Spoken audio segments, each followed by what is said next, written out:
What's going on, everybody? Hope everybody's having a wonderful day. And today I want to go over something that is very, very important in this game, but a lot of people may not recognize that this is used at a high level, and I want people to understand how important this is. So basically, we're going to talk about offense on this game and how to simplify it to the simplest form based on whatever character you choose. Now, what I mean by that is there's a lot of offensive options, right? There's a lot of strings that you can do with a lot of characters. For instance, Kano, he has a lot of strings, a lot of mix-ups, a lot of, different things he can do with these buttons. But when you think of a character like Kano, he has a grab loop, right? Since his forward one is 13 frames and it's a mid, for example, it covers a lot of space. This is considered a grab loop because you have to respect the dash and you have to respect the 13 frame mid. So you can consider that a grab loop, right? And you can consider his forward throw a grab loop because if he dashes on your wake up, you have to consider the forward one because most likely it's going to be out of range of the wake up, for example. And you can test this on different characters. Get up mode. We'll do this one. So it's out of range of the wake up. So you have to be careful not to wake up, or otherwise they'll get punished. Let's look at the forward throw. So it's out of range of the wake up. If I know the wake up's coming, I can punish him for it with the back three. So they kind of have to respect that option, right? So as a Kano player, I realized that this is a very good tool. This and both grabs are a very good tool in any matchup. It does not matter what matchup it is. It's going to be a good tool. Now, if we look at the forward one on block, because once they begin to respect that move, it's +1. So his poke is going to come out in 6 frames. Now, let's look at it again in case some people don't understand frame data. So his startup frames is 13 frames of 13 frame advancing mid, which is really good, is +1 on block.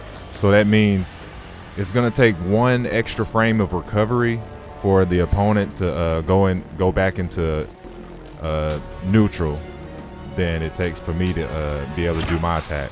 So with my poke being 7 frames, since it's going to take 1 extra recovery frame for them to get back in neutral, that means my poke is essentially 6 frames because you're going to subtract that 1+ frame.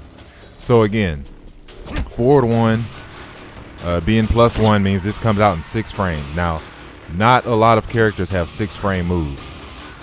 Shang Tsung does not have a 6 frame poke, as we can look. 7 frames, 8 frames. There's nothing that he can do to counter that, right? Unless he reads the poke. In a game like this, you can read the poke, you can flawless block, reversal, stuff like that. But since he has no option for that, he has to respect that. So let's go back to Kano. Now, some people might not respect it, so what you can do is just poke. When they're not respecting you poke, you take your turn back, and they essentially die because it's your turn again. So they end up in another strike throw mix-up. For example, let's take him off a block. +10 on block, which means this 13 frame mid is coming out in 3 frames. They have nothing that can interrupt this. So as a Kano player, I realized that I need essentially maybe 4 buttons. My forward one, my down one, my back grab, and my forward grab. And that is enough for a Kano to be able to establish some form of pressure and to be a real threat on offense. So this is taking this character in its most simplest form, but being extremely effective in neutral. Now we're going to look at another layer. Let's assume that they're used to the 4-1, they're used to the poke, they're used to grabs because they're taking the grabs really well. So then we up the layer a little bit, because this string actually has 3 hits in it. Like it has forward 1, 2, and to the back 1, which is +2 on block. And we're gonna look at the we're gonna set them to block, and we're gonna look at the frames. So this is +2 on block, meaning this is coming out at 5 frames now. Now some even characters with a 6 frame poke cannot interrupt this attack, so they have to respect the poke. So let's say they're used to the forward 1, they're used to that. Now they're letting go of block because they're trying to anticipate something, and then you hit them with this, and now it's a hard knockdown. They wake up, they get punished. They wake up, they get punished. So essentially, all you need with Kano to be an effective player is forward 1, 2, forward 1, 2, forward 1, 2, back 2, and it's 2 throws. Now that's, like I said, that's the most simplest form of the character, and you can still be somewhat effective. Now, let's say they do start to, change up things a little bit, and they start to understand that, okay, he's grab looping me, he's able to, get these plus frames, and they start to adapt, so they zone you out. Well, then in that case, you have to try your best to win neutral, of course. But essentially, your game plan is going to be what I just described. You're going to get in, you're going to grab loop, you're going to do your mids, and that's it. Like, there's no need to do anything else with this character. But when people do a little bit more than they have to, then they assume that, man, this character's bad, this character's bad. But any character in this game that can basically use a tool and guarantee strike throw, guarantee any kind of mix up between grab and strike, which is what strike throw means, that character is essentially a good character. You have to respect that character no matter what. So let's look at a character like Shang Tsung, because he has a completely different game plan. We're gonna set full screen, and we're gonna look at what Shang Tsung likes to do, which is to zone, right? He has these essential zoning tools: corpse drop, the ground eruption, and he has the straight skull. And then of course he has the soul steal. If you decide to get a little bit close on him, he can throw that out and kind of mix up his offense. So with his game plan, to keep it very simple, is just to keep away. And you have to know how to do this effectively, otherwise it's not going to work. But Shang Tsung has a very, very simple game plan, which is not as easy to execute as it sounds, but there's no need to, like I said, Shang Tsung has this one game plan, so there's no need to play footsies with the person, try and come in, do some extra, whatever, do pressure and do all this auto shimmy stuff. Like, that's not necessary. If your game plan is working,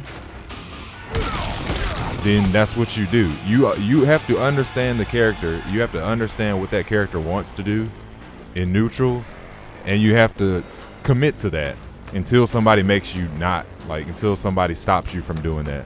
Once they stop you from doing your ultimate game plan, or they shake you up a little bit, then yeah, you have to adapt. But for the time being, you take the character that you're learning and you break it down to the most simplest form that you can possibly break it down.